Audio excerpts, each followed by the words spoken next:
এখানে মটর নিয়েছি, আর এটা ফুলকপি, গাজর, ব্রোকলি আর বিনস।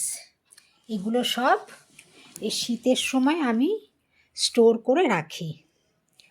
এখন একটু সস্তা আছে, তো নিয়ে এসে এটাকে গরম জল ফুটিয়ে তার মধ্যে অল্প নুন একটু চিনি দিয়ে ভালো করে ফুটিয়ে তারপরে এক এক করে সবজিগুলো দিয়েছি।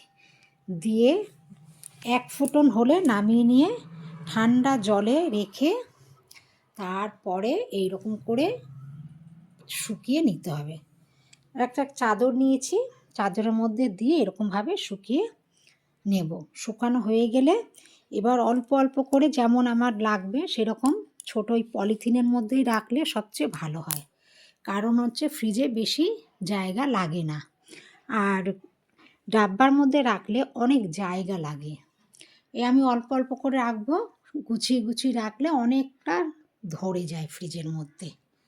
এই যে আমি এই যে করে রেখেছি, আমার যখন ইচ্ছা হবে আমি তখন বের করে রান্না করব।